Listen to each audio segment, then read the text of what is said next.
Tonton video ini sampai selesai agar Anda tidak gagal paham.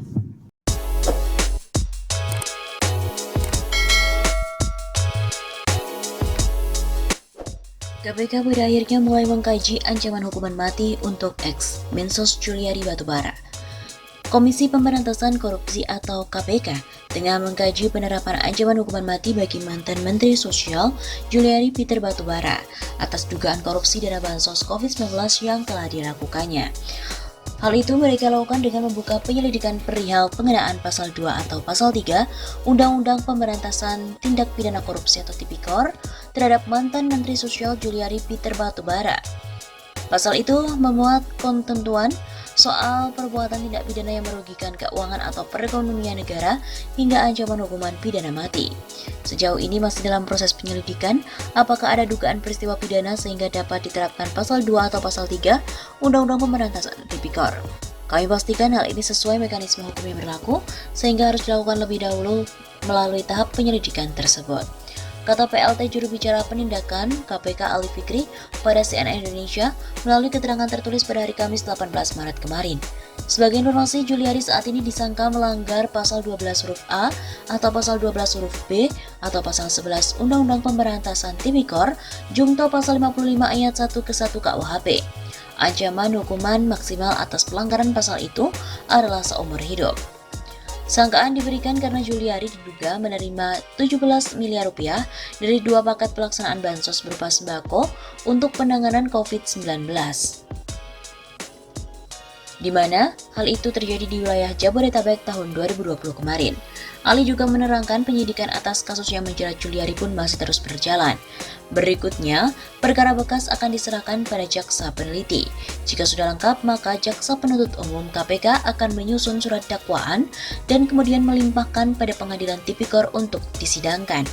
Dalam perkara ini, KPK juga menetapkan total 5 orang tersangka. 4 lainnya yakni pejabat pembuat komitmen atau PPK Kemensos, Matius Joko Santoso dan Adi Wahyono, serta pihak swasta bernama Ardian dan juga Hari Sidabuke.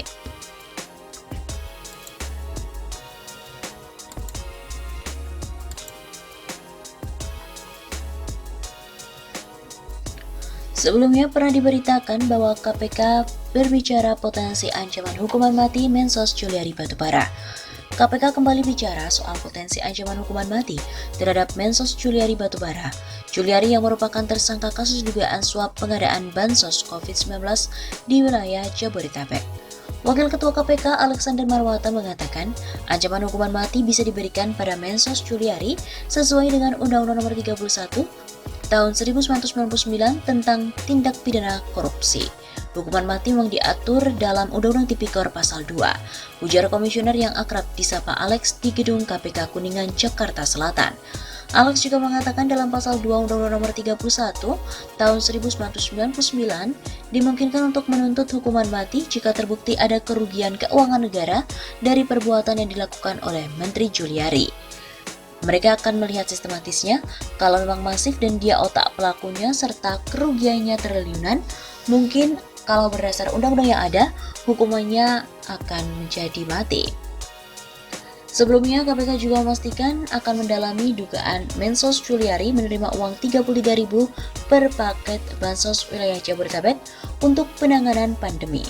Seluruh data dan informasi terkait pengadaan bansos tersebut tentu akan didalami dan digali dari keterangan para saksi yang dihadirkan dalam proses penyelidikan.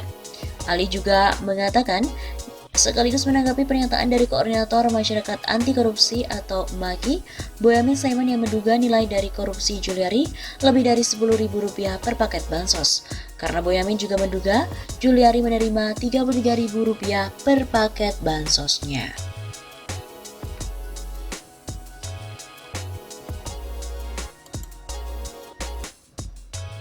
Menko Polhukam Mahfud MD juga menilai Mensos Juliari Batubara bisa terancam hukuman mati setelah terjerat kasus dugaan suap terkait pengadaan bansos COVID-19. Mahfud juga mengatakan Juliari bisa terancam hukuman mati kendati KPK hingga kini hanya menjeratnya dengan pasal 12 huruf A atau pasal 12 huruf B atau pasal 11 Undang-Undang Pemberantasan Tipikor Jungto pasal 55 ayat 1 ke 1 KUHP. Ada pasal 2 ayat 2 di Undang-Undang Nomor 31 Tahun 1999, kalau korupsi dilakukan dalam keadaan tertentu bisa dijatuhi hukuman mati. Ujar Mahfud dalam program Sapa Indonesia Malam. Nanti terserah KPK dan akan terus berproses pendakwaan itu. Nanti kita lihat, tapi jelas ada perangkat hukum kalau dilakukan dalam keadaan tertentu.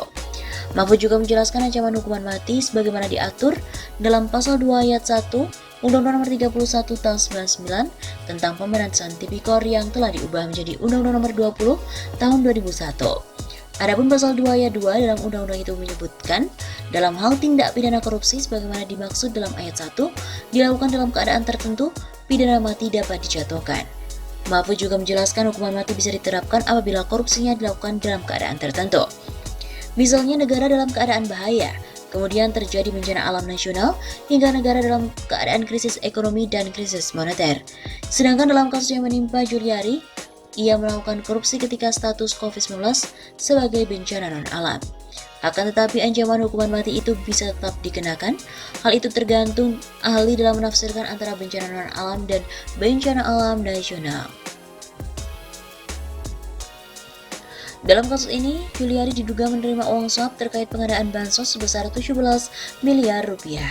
Uang tersebut diberikan oleh perusahaan rekanan yang menggarap proyek pengadaan dan juga penyaluran bansos COVID-19. Atas perbuatannya itu, Juliari disangkakan melanggar pasal 12 huruf A atau pasal 12 huruf B atau pasal 11 Undang-Undang Pemberantasan Tipikor, junto pasal 55 ayat 1 ke 1 KUHP.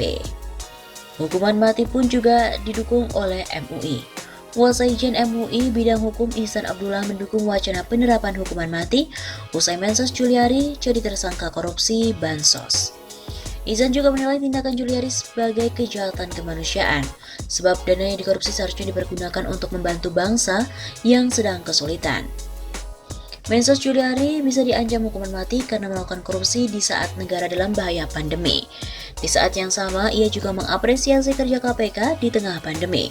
Menurut Ihsan, lembaga anti rasuah itu telah berani menegakkan hukum bagi orang-orang yang menyalahgunakan wewenang. Ia juga mengapresiasi keberanian KPK dalam menindak sejumlah pejabat pemerintahan. Ihsan berkata, ini bukti keseriusan pemerintah dalam melawan korupsi.